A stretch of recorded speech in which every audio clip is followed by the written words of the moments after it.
Hello guys, welcome to my channel. My name is Ayedeji Alfred and today I want to talk about Ponzi schemes. And I got inspired to talk about this topic because over the last couple of years, it's something that has been a recurring decimal in the Nigerian system. You remember the cases of MMM and all of them, twin cars, just go ahead and name it, you have a lot of them, what's it called, ultimate cyclers, loads and loads of Ponzi schemes existed in the country. So it's a topic I really want to talk about because Ponzi schemes are schemes that affect our personal finances as individuals. So basically, what is a Ponzi scheme? A Ponzi scheme is a system of investment where you collect money from new guys or new investors to pay the existing investors. So Ponzi scheme is a scheme where if new guys or new investors stop coming into the business, the investment scheme is going to fall down like a pack of cards. And that's exactly what happened in the case of MMM, and all the other Ponzi schemes that existed within the country a couple of years back.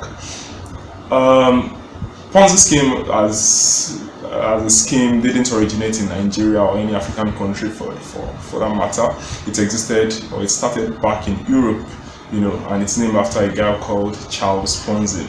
And why was he named after him? Because as far back as the 1920s, this guy was very smart, came from nothing, but promised guys to give them as much as 50% return on investment if they invested some monies with him over a 45-day period, and promised he was going to double their investment, over a 90-day period. So people came around and gave Charles Ponzi their money. So it was a scheme that was meditated on the greed of people. The goal is to take advantage of the greed of people and get them to invest in the money with the promise of a return. In fact, according to Wikipedia, it says that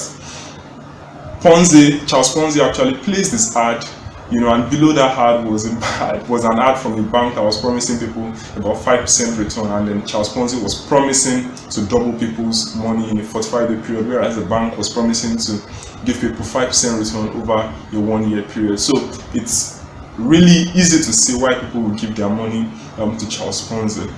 Now, one of the things we just really need to understand is that it's in as much as Charles Ponzi's scheme is named after the scheme rather is named after Charles Ponzi, we need to realize that this is even not the largest scheme where people have lost money. History also has it that in 2008, a guy called Madoff, started a scheme and people lost billions of dollars, which is about 53 times the amount that people lost when Charles Ponzi's scheme started. So in essence, we're saying that in order to safeguard your finances, in order to grow wealth consistently, you need to avoid Ponzi schemes. And one of the red flags that can tell you that what your current investment is a Ponzi scheme is the scheme promises you a predictable return or a predictable amount of return. Many times returns should not be predictable because the market fluctuates. There's going to be a cycle of a up and a cycle of a down, and any scheme that promises to smoothen out the effect regardless of the market conditions should be a scheme you should be careful about. The other thing is that many times Ponzi schemes promise you a high return with no risk.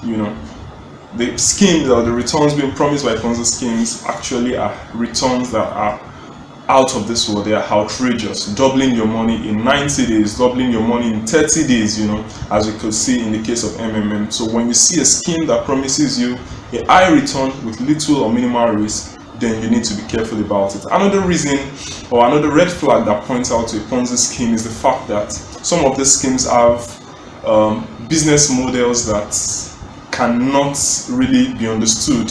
It's secretive, or you cannot really understand it, or it's complex beyond your thinking or anything. At that moment you should really realize that it's a Ponzi scheme. Then maybe one other red flag is also in terms of receiving money. A scheme promises you double your initial investment, and in order to receive money you need to receive money from 3, 4, 5 different people. that's a sign that it's a Ponzi scheme. So it's a characteristics of a Ponzi scheme, and you should really try to avoid it. So the whole idea of this video, the whole point of this video is that in order to grow wealth, the number one rule is that you should not lose money. And the first and the most easiest way for you to lose money is by investing in a Ponzi scheme. You know, you might be lucky, you might be one of the initial people who invest in it, and you'll be fine, you know. But if you're unlucky and you're one of the last people that invest in it when the card or when the scheme is about to crumble, then you might just have yourself to blame. You know, many people have lost money, sold their houses, sold their cars, sold their valuables in order to invest in Ponzi schemes just at the wrong time. Anyway, let me know about your experiences with Ponzi scheme. And regardless of all of these things that you know about it, will you still invest in a Ponzi scheme? In the comment section. Thank you very much, and see you guys in the next video. Bye.